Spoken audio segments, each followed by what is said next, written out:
અહીં આવેલા દરેકને વિનંતી કરું છું કે આ કાર્યક્રમને મા બાપ બનીને સાંભળજો. દીકરો નાનો હોય છે ને ત્યારે મા બાપ સપના જુએ છે કે મારો દીકરો મોટો થશે, તેને પરણાવીશું અને રાજકુમારી જેવી વહુ લાવીશું. તમે જોજો, દીકરાની વહુ લાવવાની સૌથી વધારે ઉતાવળ હોય ને તો તેની માને હોય છે. મા બાપ એટલા ઉત્સુક હોય છે કે વાજતે ગાજતે ઢોલ નગારા બેન્ડવાજા સાથે વહુને લેવા જાય છે. અને પછી જેવી વહુ ઘરમાં આવે ને એવા મા બાપના વાજા વાગવાના શરૂ થઈ જાય.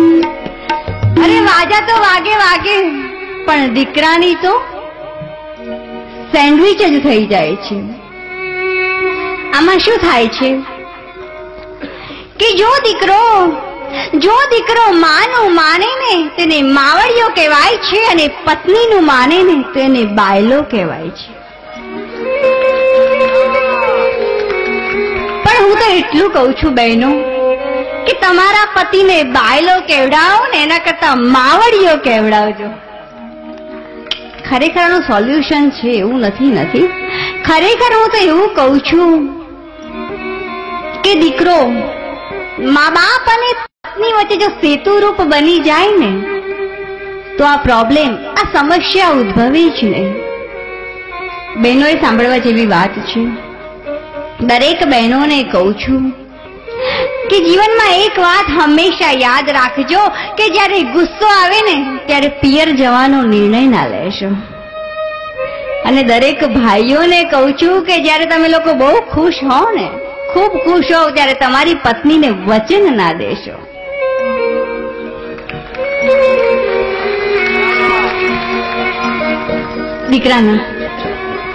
દીકરાના લગ્ન થાય છે, ઘરમાં વહુ આવે છે.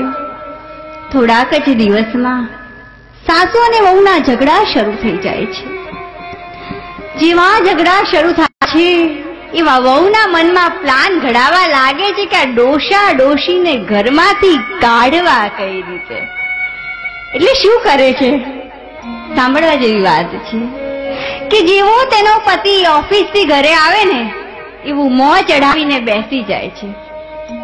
અને પાછો પેલો જાણે નવી બાયડી ના આવી હોય તેમ જ્યાં સુધી પેલી કઈ બોલે નહીં ને ત્યાં સુધી તેની આગળ પાછળ ગોળ ગોળ ફર્યા કરે.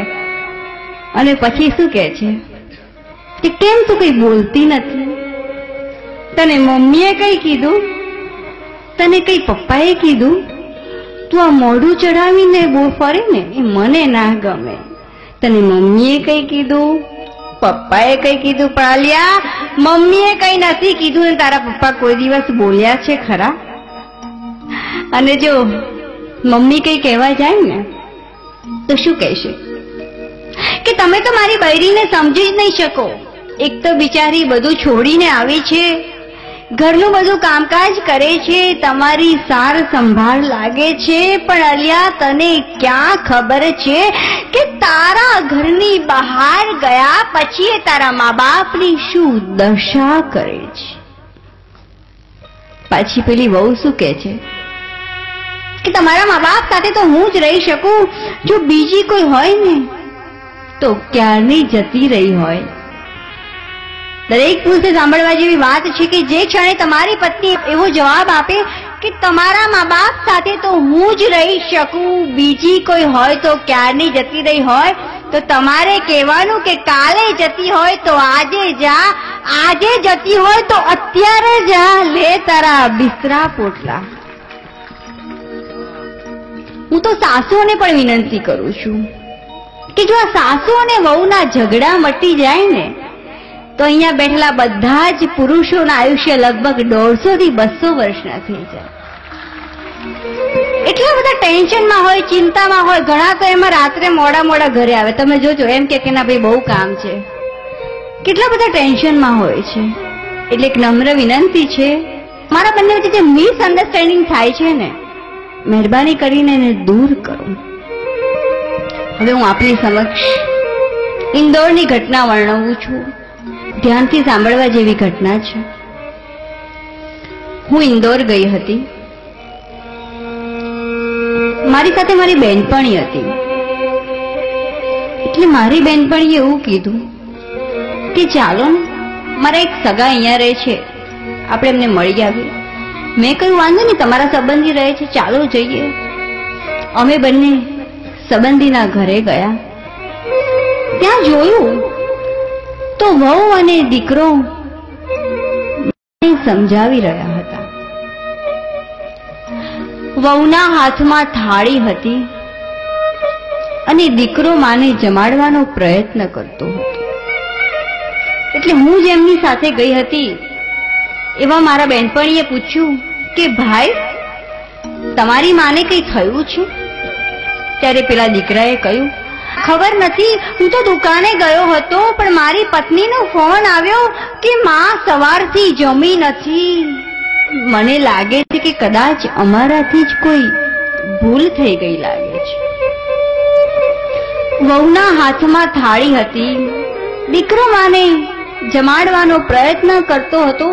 ખરેખર ખૂબ જ અદ્ભુત દ્રશ્ય હતું. વહુના હાથમાં થાળી હોય અને દીકરો માને જમાડે, પણ છતાંય માં આનાકાની કરતી હતી. અને છેવટે વહુ અને દીકરાએ કહ્યું કે માં, જો તમે નહીં જમો ને તો અમે પણ નહીં જમીએ. માની આંખમાંથી આંસુ આવી ગયા અને માએ કહ્યું કે લાવ વહુ બેટા, જમી લઉં. તમે બંને ભૂખ્યા રહો તે કઈ રીતે ચાલે? અને આ જોઈ મારી આંખોમાં આંસુ આવી ગયા. મેં માને કહ્યું કે માં, તમને તો દીકરીથી પણ અધિક વહાલી પુત્ર વધુ મળી છે. માં, તમે તો ખૂબ નસીબદાર છો. ત્યારે પેલી પુત્ર વધુએ કહ્યું કે બેન, મને ખબર છે કે બાળપણ અને ઘડપણ બંને સરખા હોય છે. જેમાં બાળપણમાં બાળકોને મા બાપના સહારાની જરૂર પડે છે ને, તેમ ઘડપણમાં પણ મા બાપને વહુ અને દીકરાના સહારાની જરૂર પડે છે.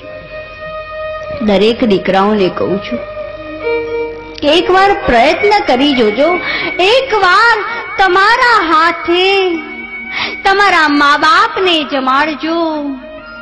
ખૂબ શાંતિ મળશે, સુકૂન મળશે, ખુશી મળશે. તમારા મા બાપ રોટલાના ભૂખ્યા નથી, પણ એ તો પ્રેમના ભૂખ્યા છે. બની શકે ને, બની શકે એટલો વધુમાં વધુ તેમને પ્રેમ આપો. કદાચ આ પ્રેમથી તેમના જીવનની જીવન દોરી લંબાઈ જાય. આજની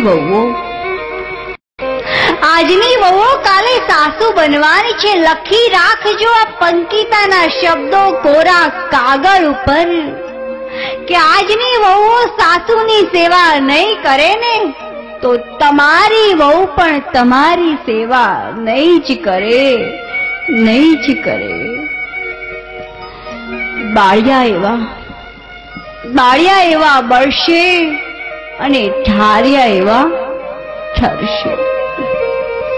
તમે એટલે જ કહું છું કે તમે તમારા સાસુમાં તમારી દીકરીનું દર્શન કરો અને સસરામાં દીકરાનું દર્શન કરો, અને પછી જુઓ તો ખરા કે જીવન જીવવાની મજા કેવી આવે છે. એટલે જ કહું છું કે માએ માપવાનું તત્વ નથી, પણ પામવાનું તત્વ છે.